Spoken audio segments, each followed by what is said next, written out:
আবারও পুলিশের জালে গ্রেফতার দুই মহিলা বাংলাদেশি অনুপ্রবেশকারী। আবারও সীমান্তবর্তী এলাকা থেকে পুলিশের জালে গ্রেফতার দুই মহিলা বাংলাদেশি অনুপ্রবেশকারী।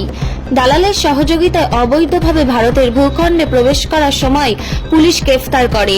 সূত্রের খবর, নদিয়ার হাসখালী থানার পুলিশ জানতে পারে নদিয়ার বগুলা স্টেশনের কাছে ওই বাংলাদেশিরা গা ঢাকা দিয়ে রয়েছে। সেই মোতাবেক ঘটনাস্থলে গিয়ে ওই দুই বাংলাদেশি অনুপ্রবেশকারীকে জিজ্ঞাসাবাদ করতেই পুলিশের কাছে উঠে আসে চাঞ্চল্যকর তথ্য। তারা স্বীকার করে নেয় গতকাল রাতে ভারতীয় এক দালালের ফক্করে পড়ে অবৈধভাবে ভারতের ভূখণ্ডে প্রবেশ করে। জানা যায় ওই দুই বাংলাদেশি নাগরিকের নাম রহিমা বেগম ও সুমিত আক্তার। শনিবার ধৃতদের বিরুদ্ধে সংশ্লিষ্ট মামলা রুজু করে তোলা হয় রানাঘাট বিচার বিভাগীয় আদালতে। পুলিশ সূত্রের খবর, সাহায্যকারী দালালকে ধরতে অভিযান চালাচ্ছে পুলিশ। নদিয়া থেকে প্রভাত নন্দীর রিপোর্ট, এইচআর নিউজ 24।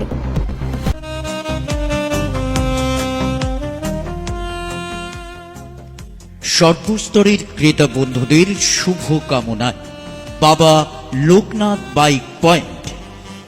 আমাদের এখানে যে কোনো কোম্পানির বাইক ক্রয় এবং বিক্রয় করা হয়। অবশ্যই মনে রাখবেন, ফাইন্যান্সের সুব্যবস্থা আছে। প্রোপাইটার দিবাকর দেবনাথ ওরফে বাপি। Mobile number 9002195367। আমাদের ঠিকানা 12 নম্বর জাতীয় সড়ক, শান্তিপুর বাইপাস, পাওয়ার হাউসের নিকট, শান্তিপুর, নদিয়া।